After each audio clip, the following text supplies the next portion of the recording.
वेदोक्त वल्गा सुक्त. बघा, आपल्या स्वामी समर्थ सेवा मार्गाचे बऱ्याच ठिकाणी सत्संग मेळावे होत असतात. या सत्संगाला लाखोंच्या संख्येनं सेवेकरी भाविक हे उपस्थित असतात. स्वामी महाराजांचं हे जे कार्य आहे, हे सत्संग आहेत, मेळावे आहेत, या ठिकाणी भरपूर गर्दी असते. एवढ्या मोठ्या प्रमाणात गर्दी असूनसुद्धा कधीही कुणाला आत्तापर्यंत धक्कासुद्धा लागलेला नाही. हे कार्यक्रम अगदी व्यवस्थित पार पडतात. आता तुम्ही म्हणाल की स्वामी महाराजांचे मेळावे, सत्संग आणि हे वेदोक्त वल्गा सुक्त याचा काय संबंध? तर हीच माहिती मी तुम्हाला आजच्या व्हिडिओमध्ये सांगणार आहे. त्यासाठी व्हिडिओ पूर्ण बघा.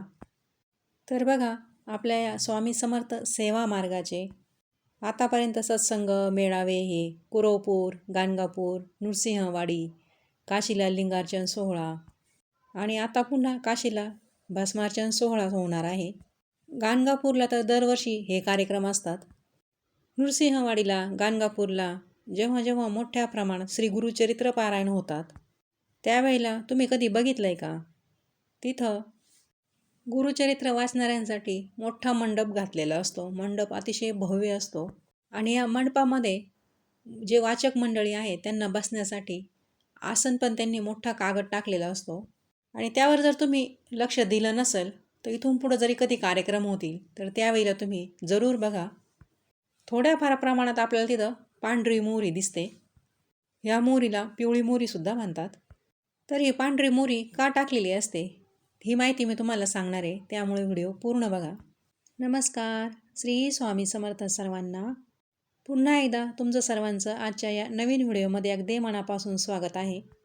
आजच्या या व्हिडिओमध्ये मी तुम्हाला अथर्व वेदोक्त वल्गा सुक्त याविषयी माहिती सांगणार आहे. चला तर मग व्हिडिओला सुरुवात करूया.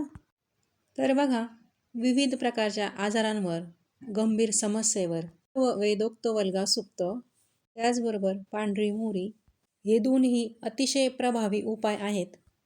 ते कसे एक एक करून तुम्हाला मी तर सांगते. बघा, तुमचा जर हात, पाय किंवा शरीराचा कोणतासुद्धा भाग जर दुखत असेल तर 11 वेळा उजवा हात ठेवून अथर्व वेदोक्त वल्गा सुक्त 11 वेळा म्हणायचं. आणि हे रोज म्हणायचं आहे. जोपर्यंत तुम्हाला आराम वाटत नाही तोपर्यंत म्हणत राहायचं आहे. आणि त्याबरोबर स्वामींची नित्य सेवासुद्धा करायची आहे. घरामध्ये जर एखाद्या व्यक्तीला नजरबाधा जर झालेली असेल तर उजव्या हातात पिवळी मोहरी घेऊन 11 पाठ या सुक्ताचे करून ती मोहरी घरामध्ये सगळ्या दिशांना टाकून द्यायची आणि बाधित व्यक्तीवर सुद्धा थोडीशी टाकायची. त्याचबरोबर दर अमावास्येला उजव्या हातामध्ये थोडी पांढरी मोहरी घेऊन 11 वेळा वेदोक्त वल्गा सुक्त म्हणायचं. त्यानंतर ती मोहरी पिवळ्या रंगाच्या पिशवीमध्ये ठेवून ती पिशवी पिवळ्या दोऱ्याने बंद करायची.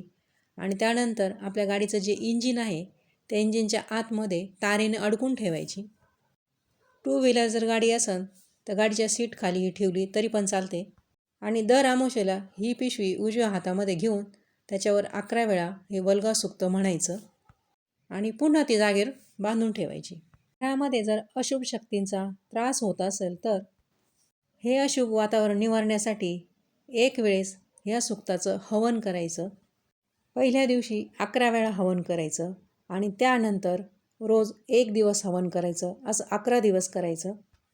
या हवनासाठी शुद्ध गाईचं तूप, त्याच्यामध्ये पांढरी मोहरी आणि त्याच्यामध्ये 1-2 चिमूटभर हळद टाकायची. आता हे सुक्त मी मागाशी सांगितल्याप्रमाणे जर तुमच्या शरीराचा एखादा अवयव दुखत असेल त्याच्यावर उजवा हात ठेवून म्हटलं तरी पण चालतं, किंवा तुम्ही हे सुक्त नाडीवर म्हटलं तरी पण चालतं. आणि जर गंभीर समस्या जर असेल तर हे 3 वेळेला 11 वेळा म्हणायचं आहे. म्हणजे सकाळी 11 वेळा, दुपारी 11 वेळा आणि संध्याकाळी 11 वेळा असं म्हणायचं. आणि अतिगंभीर व्यक्ती जर आजारी असेल तर असं म्हणत मोरपिसानी झाडा करायचा. आता मी सुरुवातीला सांगितल्याप्रमाणे आपल्या स्वामी समर्थ सेवा मार्गाचे जे सत्संग मेळावे होतात तिथं पांढऱ्या मोहऱ्या आणि स्वामी महाराजांच्या केंद्रातील विभूती हे वेदोक्त वल्गा सुक्त आणि कालभैरवाष्टक म्हणून भारलेली असते आणि ती 10 दिशांनी टाकून दिलेली असते. संपूर्ण परिसरामध्ये टाकलेली असते. असं केल्यामुळे कार्यक्रमाच्या ठिकाणी वादविवाद होत नाही, भांडणतंटा होत नाही, कोणतीही गडबड गोंधळ न होता तो कार्यक्रम शांततेमध्ये पार पडतो. इतकं महत्त्व वेदोक्त वल्गसूक्ताचं आहे. हे वेदोक्त वल्गसूक्त नित्यसेवा स्तोत्र मंत्र या ग्रंथामध्ये दिलेलं आहे. त्यात बघून तुम्ही ते म्हणू शकता. पुढच्या व्हिडिओमध्ये तुम्हाला ते कसं म्हणायचं ते मी तुम्हाला म्हणून दाखवते. आजचा हा व्हिडिओ आपला खूप मोठा होऊन जाईल. तोपर्यंत श्री स्वामी समर्थ.